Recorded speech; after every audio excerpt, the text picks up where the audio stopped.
kurang dalam hal planning atau perencanaan. Ya. Kebanyakan dari kita tuh langsung buat, ya. Jadi padahal planning itu kan suatu hal yang sangat penting. STEM itu di Amerika sana dikembangkan sebagai gambaran future karir ke depan kamu. Kita bisa membayangkan kalau seorang kontraktor akan membangun rumah tanpa perencanaan yang baik, ya. Nah, tentu akan ada belanja bahan yang terbuang sia-sia dan lain sebagainya, akhirnya dia rugi. Jadi ini kalau saya amati, ya ini kita semua ya, kita mungkin menyadari bahwa ternyata kita untuk perencanaan itu masih kurang. Jadi lebih banyak langsung yang action. Mohon maaf, mungkin sekarang saya sudah agak kalau saya jet lag. Jadi saya sebenarnya tidak mau curhat, tapi kemarin ini Bapak Ibu kereta saya ke bandara itu kan terlambat ya. Jadi saya ambil kereta berikutnya sangat mepet, saya sudah lari-lari dan seharusnya Batik Air itu terbang jam 19.15 diundur jadi 21.30. Saya lama di bandara, ternyata terbangnya beneran jam 10 Bapak Ibu, 10 malam. Sampai di Jakarta jam setengah 12, sampai hotel jam 12, jam 2 saya sudah harus bangun untuk berangkat ke sini. Jadi ini sekarang sudah mulai konsentrasi gitu, sudah mulai agak lost gitu. Ya, pembelajaran STEM yang baik itu Bapak Ibu, ada kegiatan langsung praktek atau hands on. Kemudian skenarionya meniru atau menyerupai situasi di kehidupan nyata. Maka ini ada profesi arsitek, mungkin ada profesi yang lain. Nah, kemudian untuk sains dalam STEM itu sendiri sebetulnya tidak terbatasi pada natural science atau IPA, tapi juga bisa social science. Sehingga nanti Bapak Ibu yang menjadi persoalan di kehidupan nyata, karena yang menjadi pemicunya itu adalah kita harus ada driving question, pertanyaan perumusan masalah di awal. Nah, masalah ini juga kita bisa angkat dari permasalahan di social science. Jadi misalnya seperti isunya tentang banjir, gitu ya. Anak-anak kemudian meriset mengapa banjir itu terjadi, adakah kontribusi perilaku manusia dan lain sebagainya. Lalu kamu punya aksi apa, gitu ya, sebagai proyek untuk mensosialisasikan upaya meminimalisir atau mencegah banjir. Nah, itu pun sudah merupakan aktivitas STEM di dalamnya. Untuk matematikanya terkait dengan pengumpulan data, ya kan, statistika, kemudian nanti untuk geografinya itu juga masuk di sana. Kemudian pengorganisasiannya itu sudah masuk dalam teknologi. Jadi teknologi di sini sekali lagi Bapak Ibu tidak selalu yang high teknologi. Tapi mungkin di beberapa hari yang belakangan ini Bapak Ibu sudah banyak mendapatkan pembekalan gitu yang terkait dengan teknologi terkini ke depan. Namun dalam hal ini saya ingin menggarisbawahi betapa pentingnya kita justru membiasakan anak untuk tidak sebagai pengguna, sekedar pengguna teknologi, tapi bagaimana memicu, membiasakan keterampilan berpikirnya layaknya seperti seorang engineer, atau bagaimana berpikir problem solver, berpikir sebagai seorang pemecah masalah. Ya, jadi Bapak Ibu kalau di pembelajaran berdiferensiasi ini kan Bapak Ibu sudah sangat familiar sekali ya, bahwa pada dasarnya pembelajaran berdiferensiasi itu diawali dengan bagaimana kita sebagai guru memahami, menghargai dan menanggapi, memahami bahwa siswa kita beragam, kemudian menghargai keberagaman itu. Nah, keberagaman itu mereka memiliki kebudayaan yang berbeda. Dan tadi juga sudah disampaikan oleh Ibu, ada 3 jenis diferensiasi: konten, proses, dan produk. Ya. Dalam pelaksanaannya Bapak Ibu tidak harus ketiganya itu muncul dalam proses pembelajaran kita, ya. Tapi pada prinsipnya adalah apa? Bagaimana kita membantu siswa kita dengan keberagaman kebutuhan mereka. Itu prinsipnya itu.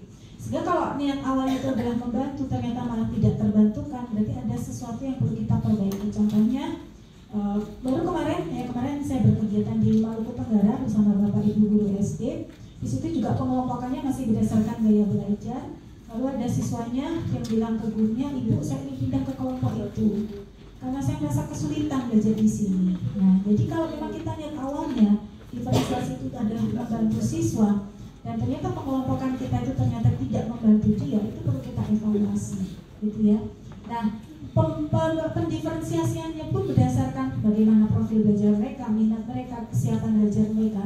Gaya belajar itu salah satu bagian saja dari profil belajar siswa ya. Masih ada unsur-unsur lain yang perlu kita perhatikan.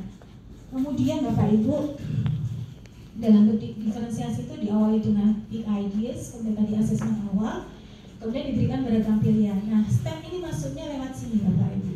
Kita siapkan masalah terbuka, masalah di dunia nyata yang kita pilih, kita propose permasalahan itu sesuai minat siswa atau berdasarkan kesiapan siswa. Karena STEM itu memerlukan penerapan ya. Jadi kalau siswa belum belajar tentang itu, belum menguasai tentang itu, tentunya dia belum siap untuk menyelesaikan permasalahan itu dengan kemampuan yang kita harapkan. Jadi kita menyiapkan masalah di dunia nyata. Oke. Nah, ada dua macam pendekatan Bapak Ibu dalam STEM itu. Yang pertama, STEM yang sifatnya empatik. Jadi diawali dengan empati pada masalah di dunia nyata untuk diselesaikan dengan inovasi menggunakan STEM. Contohnya adalah masalah mengganti bola lampu. Jadi di awalnya kita perlihatkan satu situasi persoalan yang kemudian apa ide kami. Bisa juga persoalan itu berbeda-beda gitu ya. Misalnya kesulitan ibu untuk mengangkat jemuran, melipat baju. Belum ada alatnya, mesin cuci sudah ada. Sudah ada alat pelipat baju? Tapi mahal. Mesin cuci piring sudah. Alat pelipat baju sudah ada? Ada. Ada di TikTok ya, sering lihat. Masya Allah. Oh, TikTok. Kantor jawab ya iya. Dari kepekaan dari satu persoalan yang kita bicarakan solusinya. Iya. Tidak menutup kemungkinan nanti punya nilai jual juga ya. Kan banyak orang membutuhkan. Mungkin ada. Atau pendekatan yang kedua itu dengan motivasi. Kita berikan satu contoh seperti ini loh, bagus, coba kalau kalian buat seperti apa. Ini contohnya di proyek rumah unik tadi. Jadi tadi saya menampilkan ada contoh-contoh desain rumah yang bagus-bagus. Itu bukan tidak ada problem tertentu di situ yang harus diselesaikan, tapi itu bisa men-trigger anak untuk cobalah kamu berinovasi atau meniru, mengimitasi gitu ya, meniru tapi kemudian ada modifikasinya. Nah, jika awalnya adalah suatu permasalahan atau yang pendekatannya empatik, lalu prosesnya EDP, endingnya adalah solusi. Solusi itu tidak selalu berupa produk alat Bapak Ibu. Contoh sederhananya, pernah ada di suatu sekolah, guru itu melaksanakan pembelajaran STEM, produknya hanya poster-poster saja, poster-poster tentang perdamaian dunia seperti itu.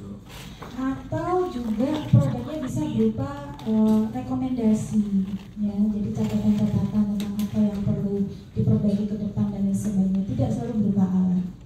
Jika dengan pendekatan yang kedua dari motivasi EDP, endingnya adalah peningkatan kompetensi siswa.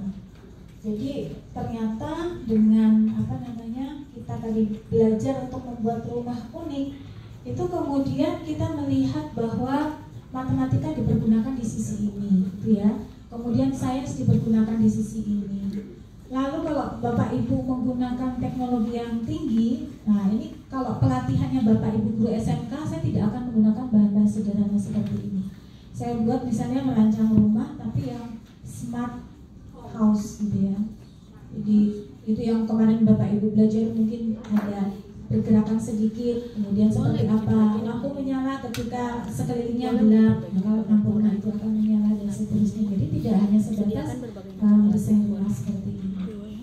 Nah, jika di pembelajaran berdiferensiasi itu nanti ada keragaman konten, keragaman proses, keragaman produk, maka kalau Bapak Ibu rasakan tadi pada penyelesaian persoalan itu terbuka beragam pilihan konten STEM yang akan Bapak Ibu gunakan untuk menyelesaikan masalah.